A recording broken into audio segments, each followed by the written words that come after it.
اس کے بعد ایک سوال یہ ہوا کہ کیا میت کو قبر میں پتہ چلتا ہے کہ اس کی قبر پر کون آیا ہے یا وہ اپنے گھر کے حالات سے واقف ہوتا ہے؟ رضوان بھائی نے فیصلہ آباد سے یہ پوچھا۔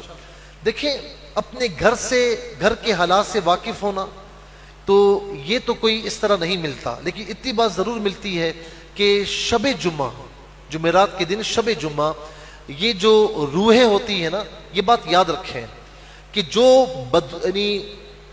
بدروح اس معنی میں نہیں جو ہمارے یہاں مشہور ہے، یعنی جو گناہگار روحیں ہیں، جو نافرمان روحیں ہیں، تو ان کو تو کوئی اجازت نہیں دی جاتی، وہ اسفل سافلین میں قید ہیں۔ جو گناہگار کی روحیں نافرمانوں کی، وہ اسفل سافلین، جو زمین کی تہہ کے نیچے ہے، ساتوں زمین نیچے، وہاں پر وہ قید ہے، وہ کہیں پر بھی آ جا نہیں سکتے۔ تو یہ جو مشہور ہوتا ہے نا کہ فلاں کی بدروح آ گئی، فلاں کی بدروح، یہ ایسے ہی ہے، اس کا کوئی شریعت میں گنجائش نہیں ہے، ٹھیک ہے؟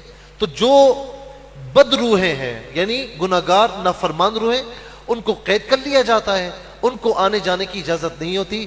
جو مسلمان روحیں ہیں اور جو نیک روحیں ہیں، تو وہ شب جمعہ اپنے گھروں پر آتی ہیں اور دیکھتی ہیں کہ ان کے گھر والے ان کو ایصال ثواب کر رہے ہوتے ہیں، دعائیں مغفرت کر رہے ہوتے ہیں، تو دعائیں دیتے ہوئے چلی جاتی ہیں۔ اور اگر وہ دیکھتی ہے کہ کوئی خیال نہیں رکھ رہا، کوئی دعا نہیں کر رہا، تو پھر وہ کہتے ہوئے جاتی ہیں کہ جس طرح تم میرے ساتھ کر رہے ہو تو تمہارے ساتھ بھی اللہ تبارک و تعالیٰ ایسا کرے۔ تو یہ مضامین ہمیں احادیث کریمہ میں ملتے ہیں۔ تو کیا میت کو قبر میں پتہ چلتا ہے کہ اس کی قبر میں کون ملنے آئے؟ دیکھیں، میت ہمارے لیے ہے، وہ مردہ ہمارے لیے مردہ ہے، لیکن جیسے ہی قبر میں دفنا دیا جاتا ہے یا جیسے ہی برزخ کے معاملات شروع ہوتے، روح لوٹا دی جاتی ہے۔ مر ربک ما دینک ما کنت تقول فی حق ھذا الرجل، 3 سوالات ہوتے ہیں نا، تو وہ سوالات کب ہوتے ہیں؟ جب وہ روح اس کی لوٹا دی جائے۔ وہ جواب دیتا ہے باقاعدہ، ربی اللہ دینی الاسلام ھذا نبینا، وہ جواب دیتا ہے صلی اللہ علیہ وسلم۔ تو ظاہر ہے کہ روح لوٹائی جاتی ہے تو جواب دیتا ہے۔ اور اگر جنت کی کھڑکیاں کھولی جاتی ہیں تو اسے محسوس کیسے ہوتا ہے؟ روح ہوتی ہے تو مزہ آتا ہے، اسے محسوس ہوتا ہے۔ اور جہنم کی کھڑکیاں کھولی جاتی ہیں تو ظاہر ہے کہ روح ہوتی ہے، روح کا تعلق جسم کے ساتھ ہوتا ہے، یعنی جو روح کا جسم تھا اس کے ساتھ تعلق رہتا ہے اس کا۔ تو اگر جو ہے گناہگاروں کی روح ہیں تو تعلق رہتا ہے ان کا، تو انہیں ظاہر تکلیف محسوس ہوتی ہے، تو اسی لیے جہنم کی وعیدیں سنائی گئی ہیں۔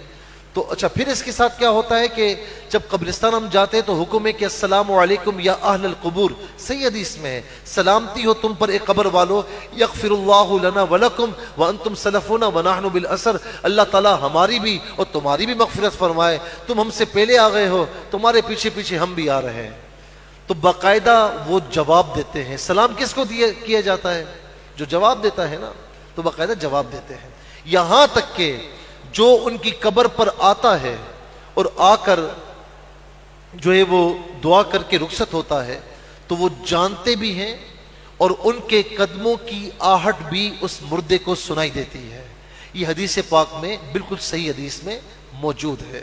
اسی لیے کہا گیا کہ مردے کے آپ سرہانے سے جو ہے وہ حاضی نہ دیں، بلکہ اس کی جو ہے وہ پاؤں سے حاضی دیں تاکہ اسے تکلیف نہ ہو۔ ظاہر ہے کہ آپ سرہانے لیٹے ہوئے، کوئی سر پہ آگے کھڑا ہو جائے تو آپ یوں دیکھیں گے نا، یوں کر کے، اسے تکلیف نہ ہو۔ اولیاء اللہ کے مزارات پر جاتے ہیں تو یہی تعلیم دی گئی کہ آپ پاؤں کی طرف سے حاضر ہوں تاکہ انہیں تکلیف نہ پہنچے۔